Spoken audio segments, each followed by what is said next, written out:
Welcome to the Mind Chimp podcast. Hey David, welcome to the Mind Chimp podcast. How are we doing? I'm good, thanks, Danny. I'm good. And you? Yeah, I'm not too bad. It's good to finally kind of get you on here.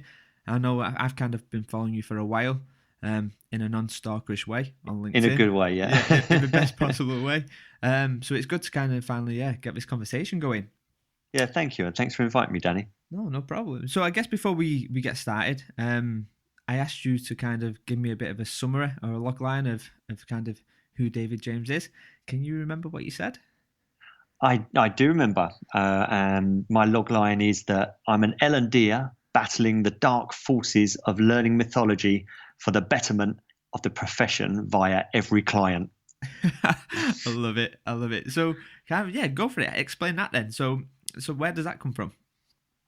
I think that comes from, first of all, my in-house L&D career. I think I follow quite a typical path of start off as a trainer, build out my know-how and my kit bag with psychometrics, with programs and dabblings in technology.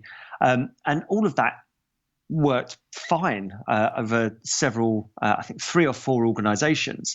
But it wasn't until I suppose I got a more senior seat at Disney, and I was director of learning, talent, and OD, that I realised that what we're really there to do isn't hold the fort as far as programs are concerned and add more initiatives. And I know this sounds like, of course, it's not. We're there to help people with the work, but I think that the way the conversation changed for me at board level, and the expectation, not just of me, but the people that were in L&D across the different countries at Disney, it just really struck me that if this is what we're expected to do, which is develop programs and suites of content and e-learning, I just think that we're way off. And I think that what I write about, what I speak about, the conversations I get into, and I realise we've gone straight to the meat of it already,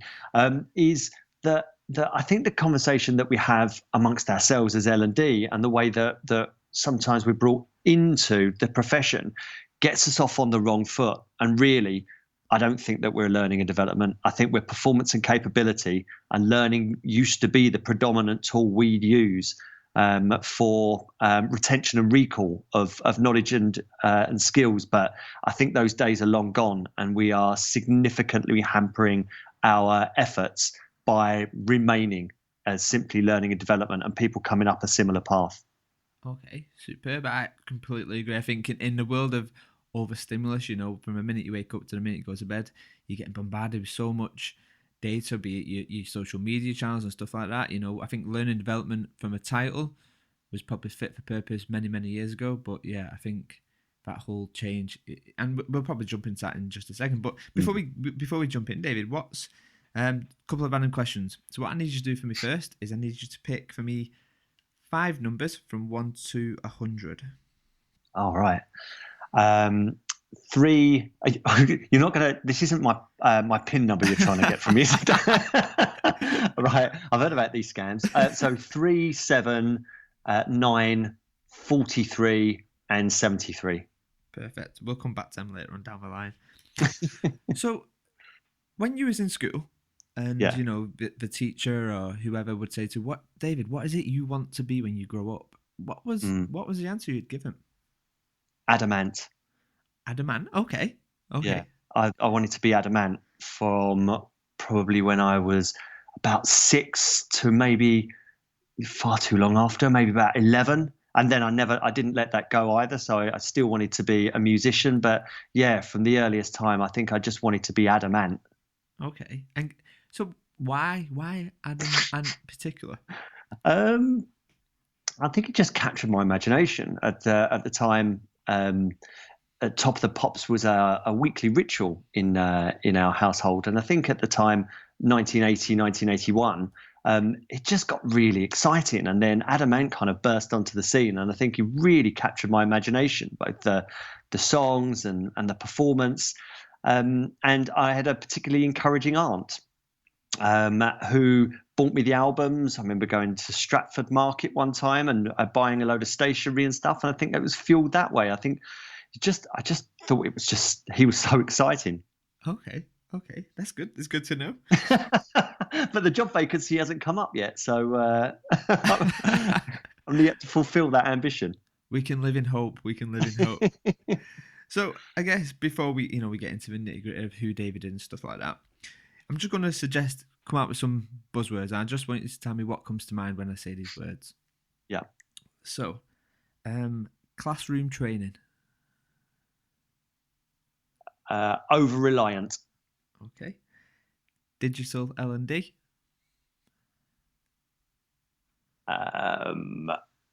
Possibilities. Okay. Learners engagement. Limited definition.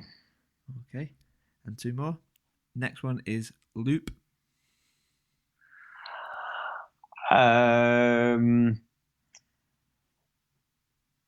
Incredible first impression. Okay. And the last one is David James. Failed pop star. I love it. So, I mean, I guess, obviously for me, I know who you are, kind of, I've been following you for a while, but maybe, some of these listeners don't know who David James is and kind of where he is, where he's come from to where he is right now. So maybe if you could just give us a bit of a brief, maybe a little bit of a brief bio of kind of where you come from to, not probably just before we get to kind of loop, if you could. Yeah. Okay. So I got my first learning and development role in 1998, 98, 99, I think it was. And that was at Lloyd's TSB Card Services. My full-time job there was, I was a team leader. So it was a call center. So that very much involved taking difficult queries. And then I went on a training course around becoming a coach. So you listened in on people's calls and you gave them feedback and helped them to become a better call taker. I can't remember the name now, but so sort of operational phone stuff. And it was on the training course that I went on for the coaching. And the guy who was running the program, his name is Robin Fenner. He's now director of L&D in one part of American Express. But I just was, it wasn't quite an adamant moment, but it was pretty incredible seeing this man in action. And I thought, wow, I didn't even know that this kind of job existed. So that's when I approached Robin and said, look, what do I do to do what you do in a classroom? So Robin kind of took me under his wing a little bit. And before long, I was running induction for Lloyd's TSB on top of my team leader role. I got involved in running that coaching workshop, but it didn't quite happen for me to join Robin's team full time. I did apply. I got knocked back. A great piece of feedback, actually. Robin told me that I didn't get the role because I didn't have enough anecdotes. I think I memorized the training script, but I didn't have any depth behind it. So I furiously collected anecdotes from there on in. But it didn't, as I said, it didn't happen for me at Lloyd's TSB. So I joined NatWest, a part of their credit card operation, and I was a standalone trainer. And I cut my teeth, as I described earlier in the podcast, really, that like a lot of people do. You start with perhaps induction, move on to new manager training, build out a suite of professional skills development, introduce some e-learning, kind of built a learning function from the bottom up. And I was there 5 years until I took an ill-fated move to a division of Lehman Brothers. And I wasn't there long. But I promise you that the downfall was nothing to do with me or my training. I promise. But I was only there a year, and I realised it was kind of much of the same. So I went to speak to a recruitment agent who said that they had a 3-month contract at Disney, and I thought, that sounds interesting. So I left a full-time role to take a punt at Disney, and this was just as an L&D advisor in the EMEA head office in Hammersmith. One thing led to another, extended by another 6 months. At the end of 2006, my boss left, and I was asked to hold the fort for a little while. The new HRD liked the cut of my jib, and I was asked to take on the role of L&D manager for the UK full time. And so that was kind of at the beginning of 2007. I'll say right now, Disney was an incredible experience. I spent 8 years there in total. I was the UK L&D manager for 5 years. Before I got asked to take on the role of Director of Learning Talent and OD for the whole EMEA region. So went from growing and building and establishing an L&D function for just the country and building up, I suppose, a network amongst my peers. L&D has L&D functions in all its major territories: France, Germany, Italy, Spain, and the like. Got involved in some international projects, which was great fun and gave me some incredible exposure. And then I spent a couple of years then in that final role, the director role, until 2014. But I mean, that was incredible, and that's when, as I mentioned earlier, I realised that the expectation of learning and development at a very senior level was far more than I was exposed to at a more junior level, and certainly far more than I was seeing the role.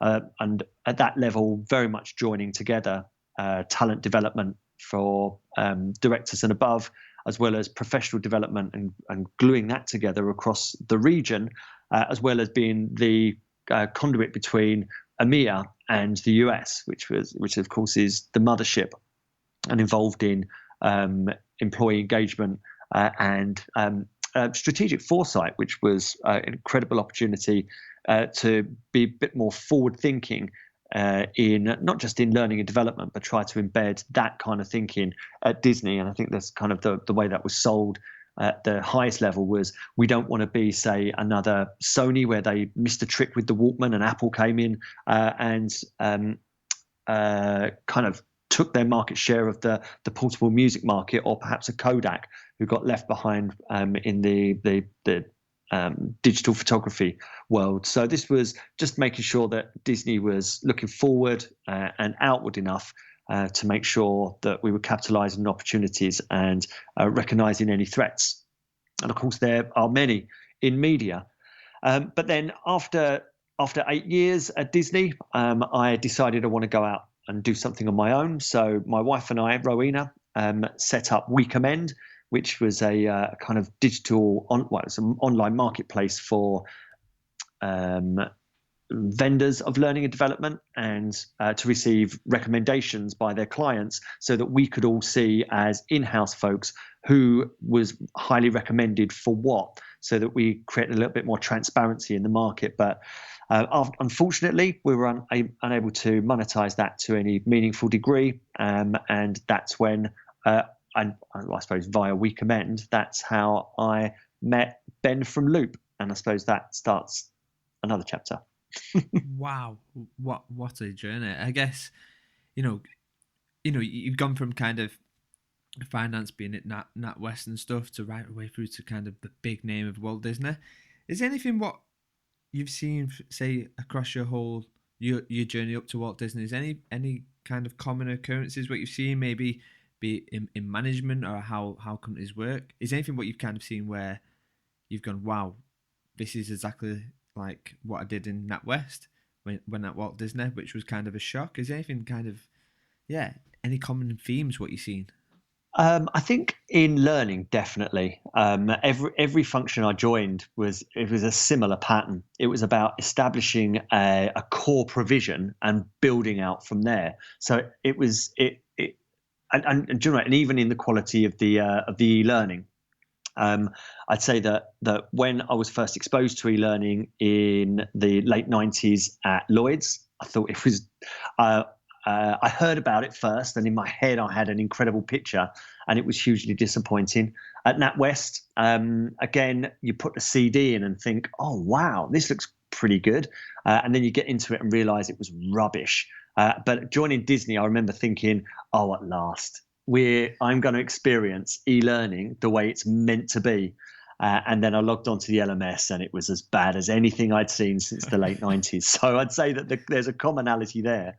I'd say the difference between my Disney role and my roles at I suppose at Lehman's, at NatWest and Lloyd's, is I wasn't exposed to the board to the degree that I was at Disney. Very, very quickly, I was dealing with the UK board in Disney, and I mean, these executives were some of the smartest people I'd ever met. I'll always remember. I was delivering some performance management training to some really senior people in one of the TV divisions, and I knew my stuff, and I always look forward to being challenged by senior folks. But these people were just smart off the scale, and they do say that when you challenge yourself with smart people, I want to use the phrase, what was it, iron sharpens iron, but I think that might have been over-egging my own ability at that time. But I realized then that these were super smart people, and that was one big takeaway I had from Disney, is that they can attract incredibly smart people, and if you can rise to that challenge, then it's just an incredible experience. But I mean, other than that, Danny, I can't really see too many comparisons, but I will say the difference. I speak to people sometimes who are looking for new roles in L&D, and they might say, "Oh, look, I don't mind moving sector," but I can say for sure that the culture, the difference in culture between finance and Disney was unbelievable. I mean, it was almost like people from a different planet. I remember the first time I went to a meeting at Disney, and somebody was sitting there with their legs crossed on their chair, and my first thoughts were, what on earth are you doing? And I was just thinking, I mean, it's just the total opposite of what you'd experience in finance, where people have quite a prominent mask, of a professional mask. But at Disney, that was right down. But I suppose what that allowed then is that people were really communicating on a very genuine level. It was this is me, I'm comfortable, and let's do business. So I'd say that there were definitely more differences in the business, say Disney compared to finance, but in L&D, I'd say that it was very, very similar. And the more people I speak with, the more I realise that it's a similar growth trajectory of a learning and development, or back then training and development function, which is start in the classroom, develop the skills of a trainer and facilitator, broaden into course development, have a experiment with technology, and build out from there. So I see a lot of similarities there. Okay, that's really interesting. I think it's really interesting, you know, and we'll definitely touch upon Loop because I want to really get into that and recommend as well. But I think it's really interesting, you know, when you kind of at the forefront of something, what you do, and I like to think I'm kind of out there with my ideas and how L&D, if you like to use that term, should be done. I think in an industry, when you look, especially in the situation where I'm in right now, where I'm looking for, you know, a role or something, when you look at the roles what are out there, you just think, wow, the industry is so far behind. It's almost like using a different map, an old map, Danny. It's like imagine taking an aeroplane or a boat now with a map that was designed centuries ago. And I think that a lot of job descriptions I see these days, it's an old map that people want a load of skills. And it's almost the skills now that we recognise are required for modern learning and development are almost the cherry on top of the cake. But you've got to have all of this other stuff.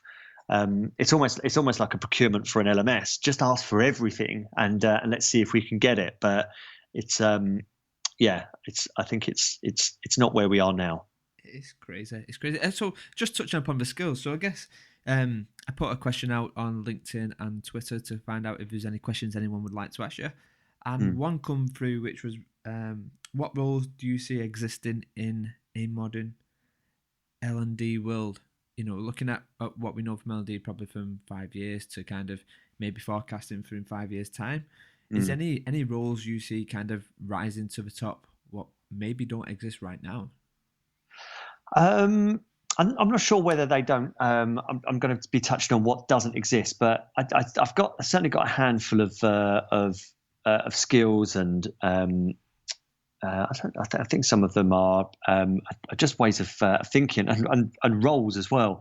The first one I'd say, Dan, is leadership, because if we're going to break out of, I wrote a blog quite recently called LnD'er is stuck, and here's what we need to do about it. And it taps into what I was mentioning before. LnD is stuck because when you build a provision out from the middle, which is you do induction, new manager training, core skills development, compliance, and all of that, everything grows out at the next levels to service the core. You get an LMS and you get content to service the core. You look for new and novel solutions to service the core. You're always going back to revisit, rehash, or overhaul. But what I realized at Disney, and when I'm meeting with very senior learning and development people, is that core, it's kind of like mudslinging. It's if you sling enough mud, then some of it's going to stick. But if you start from the outside with leadership, you're only doing stuff that the organization needs to achieve its goals. So if you've got if we look at the majority of organizations right now are looking to go through some kind of digital transformation, some kind of global expansion. So if you can support people to do that, like what are the knowledge and skills that they need in order to do their jobs? When you add into that some workforce planning, we see that roles are changing all of the time. And then if learning and development are servicing the business of what I call in the blog that outer ring, then we really do add value. There's none of this, I want a seat at the table, or are we adding value? There's no measuring learning and development by bums on seats or satisfaction ratings. It's on whether your client group are more equipped than they were to solve the problem that they highlighted to you as a real problem than they were before you got involved. So I think it's absolutely integral that leadership is required in modern learning and development, because when it's built out from the core, we get stuck and locked in classrooms, and our poor clients get locked in LMSs as well. So I'd say that was number one. Then on a more tactical and everyday level, I'd say performance consultancy, because we need to be talking the language of the business rather than what training do you need or what learning do you need, or I suppose it's never going to be as crude as that today. But if we were saying, if we were asking managers and leaders what it is they need from learning and development, invariably it comes down to courses. It's like L&D walking around with the training hammer, looking for nails to hit. But performance consultancy is very different. It's going from that leadership perspective of, okay, what needs fixing now? What friction is there that needs addressing on employee user journeys that we can solve now together, whether it's then a course or whether it's a resource or whatever it takes. But performance consultancy, looking at business and performance problems rather than looking for learning and training needs. I'd say agile project management alongside that, and not because it's a buzzword at all. It's because we have, when we're not looking for learning problems and we're looking for business performance problems and friction, we can address those very, very quickly. And agile methodology as opposed to waterfall means that we can address those sometimes in real time with and for the client. So agile certainly isn't a buzzword. It is a way that L&D functions like that at Sky have organized themselves and continue to organize themselves to service an enormous client base, but focus on solving real problems and not feeding an LMS full of content or filling classrooms full of people.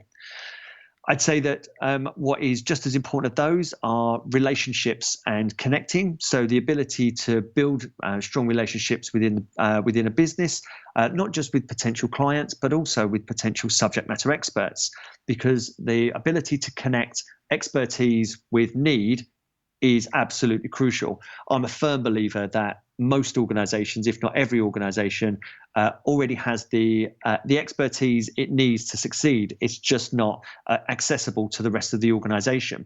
And in direct opposition to filling an LMS full of content or a program schedule full of courses, if we can understand who has the information that others need to address friction, then L&D can be the connectors in order to bring that together, building bridges rather than, like, let's say, houses filled with content. Building on that, the confidence to suggest and build resources before courses. Nick Shackleton-Jones came up with the phrase, like, I think 2010. I've looked at his blog going back as far as, and that's a good number of years before that came to my attention. But recognizing the value of giving people the tools when they need the tools in order to do the work that they're trying to do. Again, addressing friction in real time. And the way I describe that to people is, if you look at presentation skills, you'd on the surface you'd say, well, it's a skill, it involves people, so yeah, it has to be done in a classroom. But I always say, yeah, but what questions or what friction were employees facing before it was suggested to them, or before they decided that they need to go on a presentation skills course? I bet you they were doing their work, and now they've hit a piece of friction that could easily be addressed in the workflow. So such as, how do I write a presentation here in this organization? What kind of templates do I need to use? What do our more expert presenters do that I could learn from here? How do I address my nerves? What are the general expectations? All of this stuff we could just unpack, because the majority of the time I bet people are going to Google to ask those questions that could simply be addressed within an organization with its context, with a view to helping that person with what they're trying to do. And then, there's quite a lot being spoken about personalization and AI in L&D. But how smart would it be then if somebody types in or is looking for, how do I write a presentation in their organization, then to be surfaced for them resources that say, and these are the templates that you should use, and here are some of the top tips. And do you know what I mean? So it really is focused on the work and the person, and not on learning in inverted commas. And just to whittle through the last three on here, otherwise I think we're going to get to the end of the time, Danny. Basics of video production, so the language, if not the skills. Digital marketing, so that we're making sure that our client groups are aware of what value that they can gain from interacting with us and our solutions, our resources, conversations, and the like. And last but by no means least, this is the wraparound. People might call it data science, data analytics, but I think the ability to interpret data is absolutely critical. Again, so we're not throwing mud at walls and measuring stuff that only has a slight connection to learning, such as completion, attendance, satisfaction, and the like. But why are we? What concerns are there that people have? How do we isolate exactly who that is, and how do we know that this is making the difference that it needs to for those people? And all the touch points along the way, especially if we're looking at digital marketing with regard to reach and engagement and the like. So those there, Danny, are my 8. So leadership, performance consultancy, agile, relationships, resources before courses, basics of video production, digital marketing, and interpreting data. And I left out trainer on purpose. Okay, good. I mean, I feel like that is a real good topic. What could be a whole podcast on its own. But let's just change gears a little bit, and let's get a little bit more about kind of who David James is. So, if I was to say to you, you can give a gift of a book to 3 of your friends, what book would you give to them? Oh, crikey. I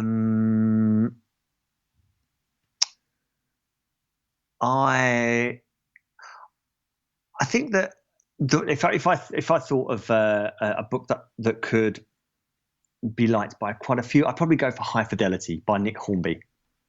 Okay. And what is it in that book where you think 3 people potentially would benefit from it? I'm not sure they'd benefit. I think they'd enjoy it. I think that if I was going to give someone a book and write a message inside, I'd probably give them that book and go, there's a little bit of me in this book. Have a read, and enjoy it. I think that for that reason, I think it's just a really heartfelt, up and down, great book. Yeah, I think just because it's fun, and hopefully they'll enjoy it. Okay, superb. So 80/20. So we know, if we use it as from a kind of a mobile phone point of view, 20% of the contacts in my phone, I'll dial 80% of the time, and the other 80% I'll probably dial 20% of the time. A very, very crude wrap up. What would you say is your favourite 80/20 hack? What you use maybe on a daily basis in your personal life, your professional life? An 80/20 hack. I don't know. Have you got any other examples? So, let's say maybe it's something around, if it was to say create a proposal for something, you have a very set template where normally if it was very bespoke, you'd have to, kind of build every single template out, where basically you might have a hack, which is a very, I call them a base layer proposal, where it's got everything in there, and it kind of allows me to speed through something quicker rather than right. So nothing to do with work. My 80/20 is I listen to Radio 6 music every single day. And I've got and whilst a lot of the stuff I really enjoy, I have a playlist on Spotify. So I Shazam all the songs that I really like on it. And I will put those into a playlist I call 6 Music Gifts. So on days when I just want to hear the great music that 6 Music do, I play that playlist, which is probably 20% of the songs, and not have the fully dismiss the other 80. There's nothing to do with work, Dan. It probably makes no sense, but is that all right? Yeah, no, that's perfect. And I guess this is what it's all about. It's all about, the person behind the learning right now. And, maybe it might be something that someone might never have heard of Shazam. So you've just made their life a little bit easier. So what's been your most positive failure? And it sounds a bit weird to say it like that, but what's the one thing where maybe it was a failure and in a moment you didn't see it as that, but then later on down the line you've gone, wow, I'm so glad that happened to me, as I would have never been in this position?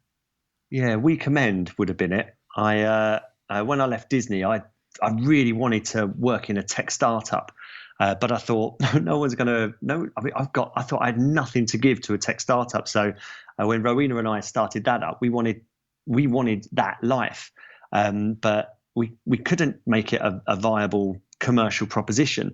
But the contacts that we made as a result of it have been extraordinary. Rowena's now working. Her current employer as a result of We Commend. So is mine with Loop. People that I'm in contact with so often are via We Commend, and there was so much goodwill put towards us as well. People that I'm not in touch with now, but everybody just willed it to work. And it was. Look, I started writing content as a result of that, and that's the only reason you and I are talking today, Danny. So it's been. It was a glorious failure, and I don't mind saying so. We really gave something a go, and yeah, only good stuff's come out of it. If I'm honest. Okay, good. So, I guess, and these are just kind of little quick fire rounds, but don't get me wrong, if the question is expanded, then that's completely fine as well, David. So, if you was to buy a big billboard, okay, let's say outside a football stadium, and on that billboard you can put a message on there which will impact the thousands of people that come out of a stadium, what would be the message you would put on that billboard? Listen to the Huey Show at 10 a.m. On Radio 6 Music every Saturday. Okay. Seriously, it's just brilliant. It sets me up, starts my Saturdays off a treat. It's amazing. And he does say every day, he says, it's the people's champ. Tell your friends. Okay. So I tell everyone. I'm going to give that a go. So what's the love-hate? I kind of guess, the role what you're in now, and maybe, maybe it's not in the role what you're in now, maybe it's your whole experience and the industry as a whole. What would you say what's the thing what you most dislike? What's the thing you'd love to hate about kind of the industry? And you can rephrase that question to whichever way you want to.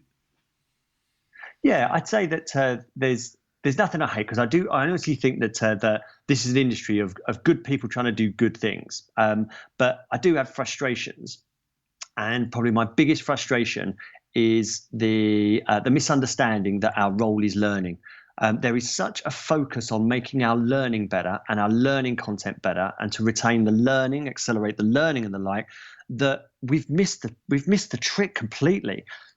This is about work. This is about people's performance and what they hold dear to them as individuals, not our learning. I'll give you an example.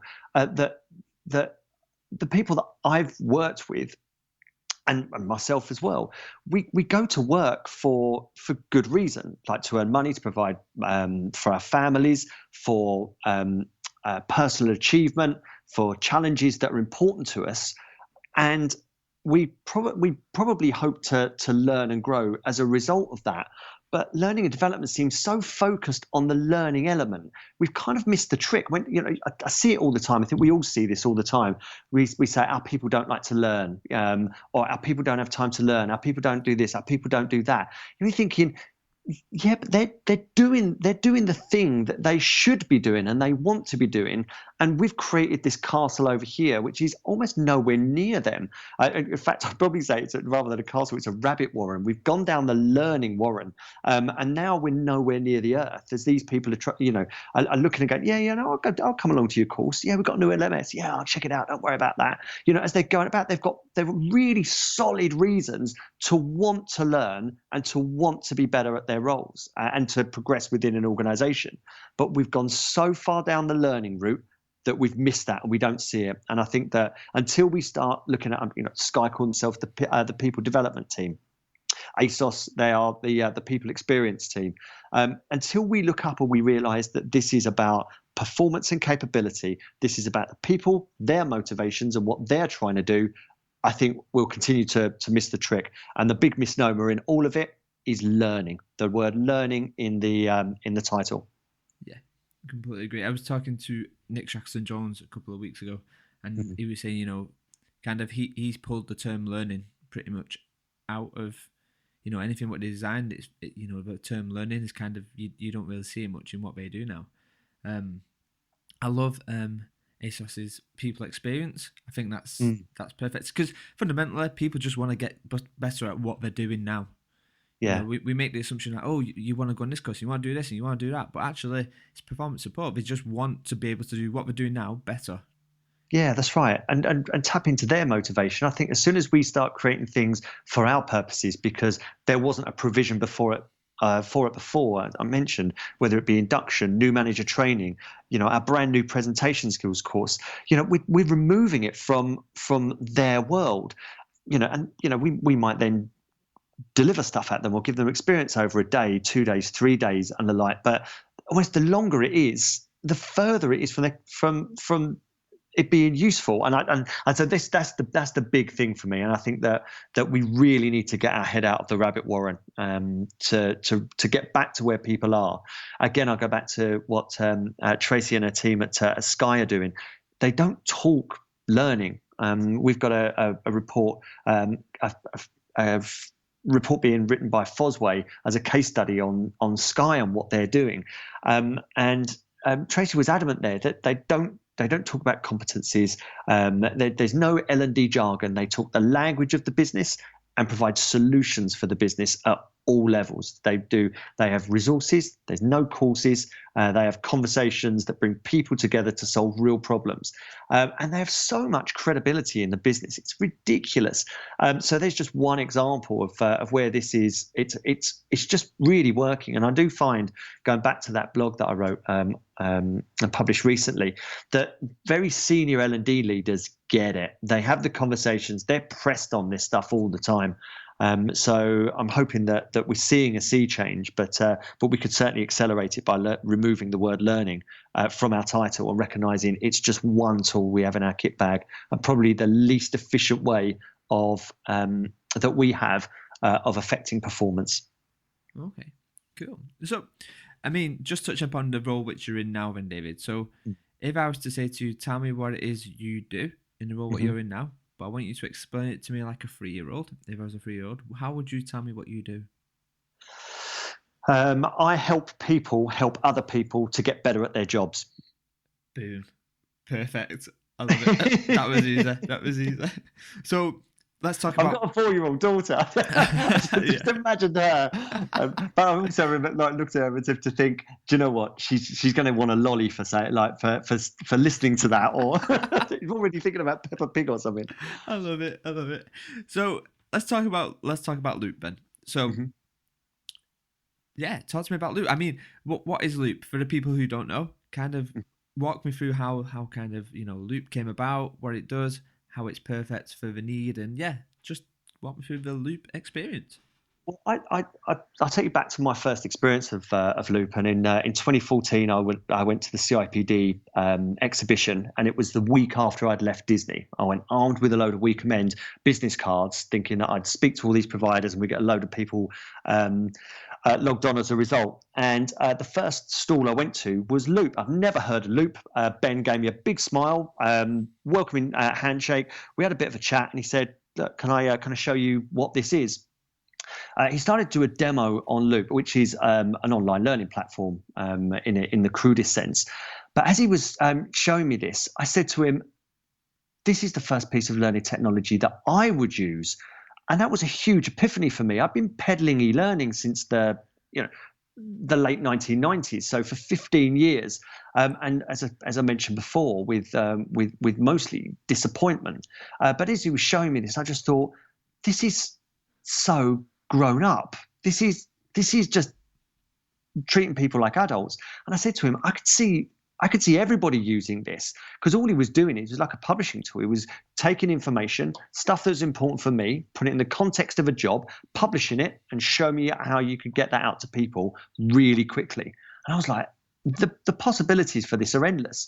It was just really clean, really easy to use. And Ben and I chatted then for about a year as they developed out the proposition, because what I didn't know is that they pretty much just got a working MVP to the exhibition to see if they could prove the concept.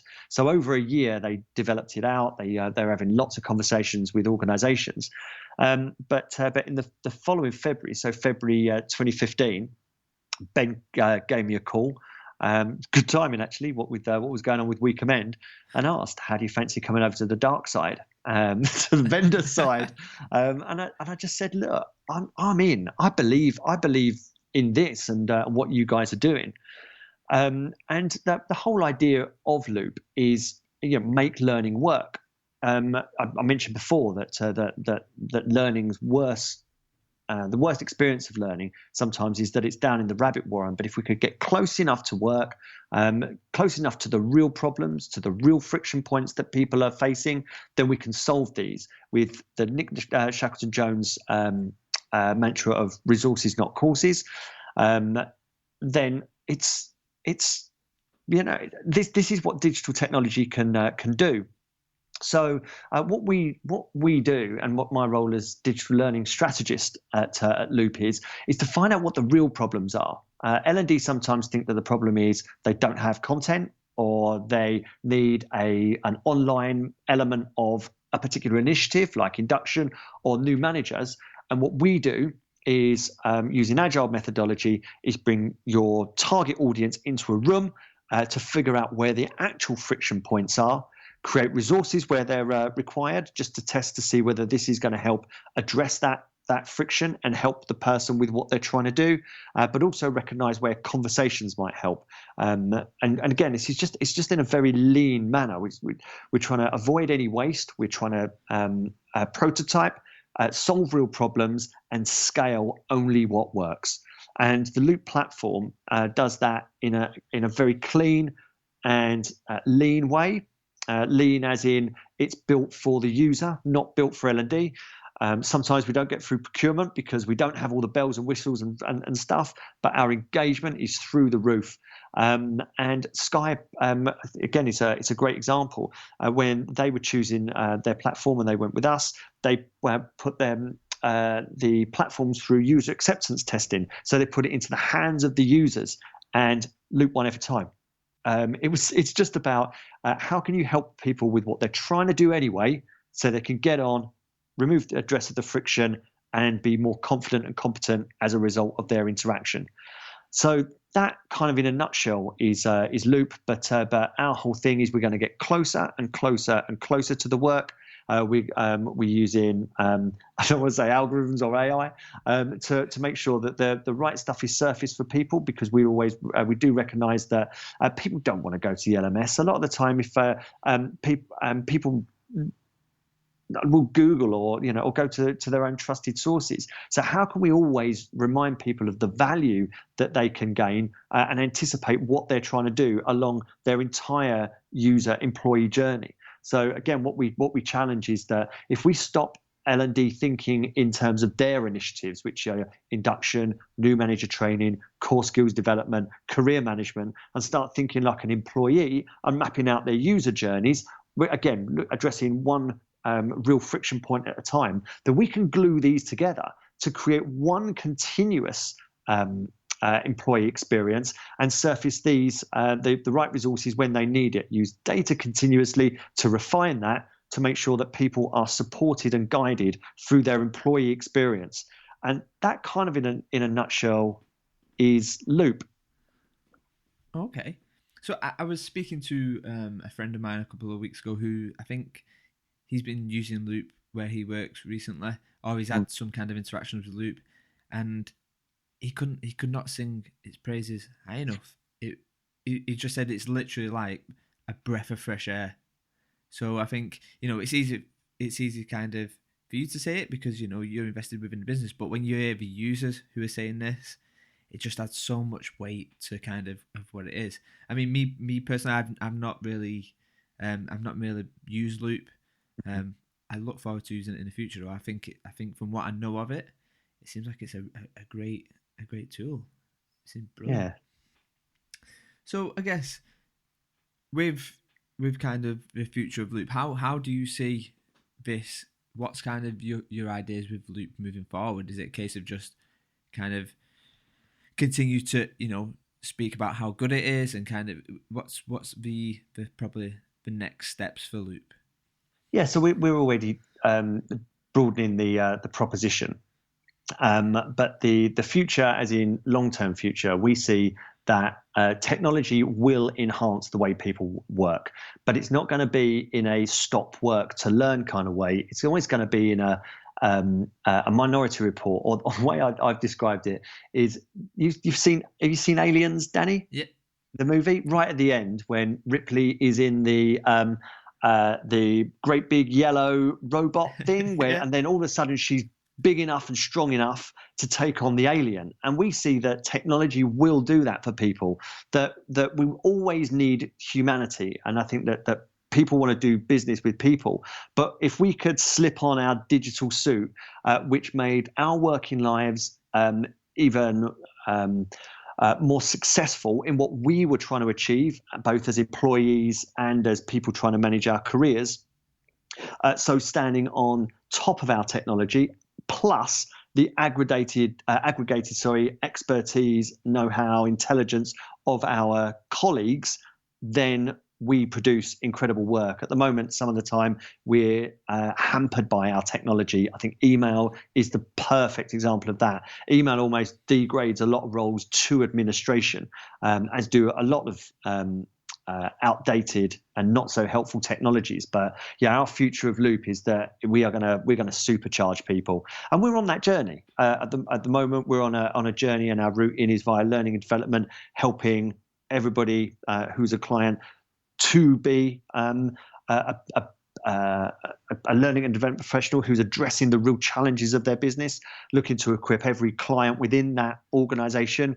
But yeah, the future, we are not going to be confined to the platform. We are steadfast on this goal of equipping every employee to do what they want to do, to be the best they can be, rather than necessarily just looking to digitize L&D. Okay. Perfect. I completely agree. I think, the more high tech we go, the more human touch we need to be as well with that. There's actually a risk that everything becomes so digital that we're in a universe where we can constantly stay connected but be so far out of touch with the people in a real life situation. So I Yeah, think we've got. I mean, with digital, with social media and phones now, we're in the this age's version of Pong. In early 1970s, you're playing a really crude video game. And everyone's granddad would look and say, "What on earth are you doing?" And Call of Duty's come out of it. But what we're doing is we're walking along on our phones, and let's be fair to people as well. And I do think that. I'll put my caveat in first. I think these things are built for dopamine. So I think that Facebook, Twitter, they want our attention. They know how to get us scrolling more. But these are windows into a world that isn't there otherwise, and we're in touch with people. You and I are talking as a result of social media, Danny. I'm able to see what my cousins are up to and take a look, and I'll like and a comment, and we'll feel in touch. It's pretty much eliminated the horrible experience of going around someone's house looking at their holiday photos. And every time I see someone looking into their phone, I see them looking into a window that they've created, which is a better life than the dark walls on an underground tube. And let's get and we can address the fallacy that everyone was talking to each other before phones came along, or that's going to happen. People are in reading the Metro, we used to, like, if I was sitting on the toilet, I'd be reading the back of the Vosine bottle. Do you know what I mean? I'd be looking at the ingredients in a shampoo. We were doing this. It's just a lot more useful now, and I think that this is only touching the surface of it. Social media right now is the Pong of its day, and this is going to help us to connect again more meaningfully over time. But look, like with anything, it requires a little bit of know-how. Probably need to get our fingers burnt a little bit to be able to manage ourselves. But I think it's a hugely positive thing. And I think to throw out as well is that I don't think that there'll be the movements across countries now to reduce the amount of waste in the world and that's going into our oceans if it wasn't for the absolute transparency and the stuff being shared on social media. So I do think it's a real force for good. Okay, perfect. So let's change it up a little bit. Let's change speeds again. So some questions are random, as you probably have kind of gathered by now, David. So if Mickey is a mouse and Donald is a duck, what's Goofy? Oh, Goofy's he's a strange dog cow thing. I don't know. Okay. I don't know that one. Okay, cool. I will leave that one with you so you can go and Google that later on. Okay, so what would you say that the top 3 resources are right now? So let's kind of define what we mean by that. So you can't just say Google. Maybe it's the sites what you go to as Google, but what's the 3 resources you use right now in your day-to-day life? So I use Newsify. I think that's it's a really good aggregation app that helps me look at bloggers as well as more established publication houses like Harvard Business Review, which I check every day. Fast Company, which I'm a fan of as well. LinkedIn, I do like LinkedIn. I think that it's taken a bit of a turn in the last year or so. I mean, for the better. I think there's some great shares, and I really do love reading other people's blogs, like in the L&D, in the business, and in the digital space. And let's think. I like Medium for the same reason. I know that I could probably include that within Newsify, but I subscribe to daily Medium posts as well, and I think that there is real deep expertise in there of people who really know their stuff sharing what they know, and I think it's just a really well put together app. Brings really top quality stuff to your attention on the Daily Digest, and I say that those were probably my 3 go-to resources. Okay. So if you wasn't doing what you was doing now, and you wasn't in the industry what you're in, what would you be doing?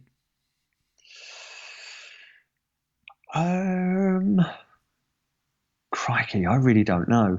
I mean, if I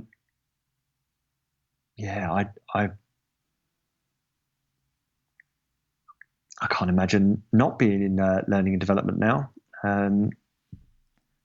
Okay. I might go back if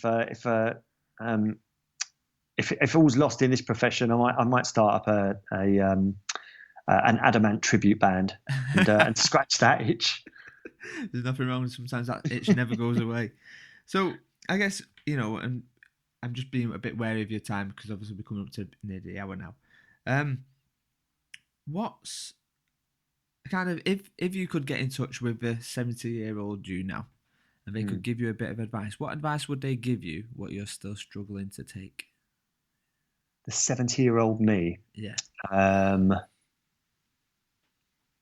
would probably say there was nothing ever to worry about. Just enjoy the moments. Just enjoy the moments as they are. And I read something really lovely the other day on Facebook. Sometimes there are those really rubbish stories, but it really sort of struck me. It was a really short one. It said that there was a young mother with and the dad with two young kids, and they were struggling along. They blah blah blah, usual parent stuff. And a 70-year-old person or so said those were the days, and it really had her think, crikey, maybe this is as good as it gets. And that's really made me think as well. That as frenetic as it can be and difficult to get time to be husband and wife, to be an individual with a young family, it's to just enjoy everything as it is and don't wish it away. And that's what I kind of think my 70-year-old self would say. Okay, superb. So a couple more questions and I think we're done. So quick one: when you lose focus and life becomes a little bit insane and it all gets a bit too much, how do you switch off, or how do you regain that focus? What things do you do? So probably one of two things. I might go for a walk. I do love a bit of a walk. But secondly, I've just started doing the Headspace meditation just to help be in the moment a little bit more. And I think that that discipline of maintaining calm or recognizing thoughts is really helpful, especially when there's so much going on elsewhere. So a good walk or a meditate. Okay, perfect. So we talked about kind of at the beginning, we asked you to get some numbers together. And these numbers tally up to a kind of list of random objects which I've got. So do you want to know what your numbers tally up to? Yes, please. So you've got a bottle cap, a ice cube, a thread, like a needle and thread. You've also got a stocking, and the last one which you had is a vase. So using these four things, let's say four for just argument's sake, it's easier. Using these four things, you're on a desert island. What do you do with these four items? I think I'd suck on the ice cube. Okay. I would play a game of throw the bottle cap in the vase, see if I could master that over longer distances. And I would probably get quite adept at repairing or making new clothes with the with giant leaves and the needle and thread. Perfect. Well, the thing is, David, is I had lots and lots of questions which we could have gone through, and I truly believe this could have been a good 3-hour conversation. But at the start, I asked you what you wanted to be when you grew up, and you mentioned you wanted to be adamant. Now, obviously, we're in an industry where we acknowledge the fact that we're always developing as a person, as whatever. So we never really truly get to a point where we stop growing up. So if I was to ask you that question now, to the David James now, what is it you want to be when you grow up? What would your answer be? Wow. I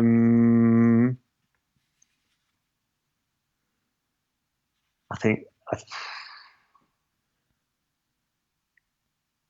it sounds crass, like wiser seems crass, but I think it goes to before. But the only other part, I think it goes down to the what's important to you. And I just want to be a great husband and a great dad. And I think that the rest of it, I'll just keep as work. Okay. And that's perfectly fine. So, David, where can people find out a little bit more about you and a little bit more about Loop? So you can find Loop. Our website is loopwith3os.co. So loop.co. My Twitter handle is David in Learning. And I also have my own blog, which is Modern Learning in Practice. Okay, perfect. I'll put all them into the show notes as well, along with the article which you mentioned as well. I'll get them all signed in. Brilliant. Thanks, Danny. David, well, it's been an absolute pleasure. Thank you for taking the time out. It's been great. It has been great. Thanks, Danny. No problem, David. Thanks. Bye-bye.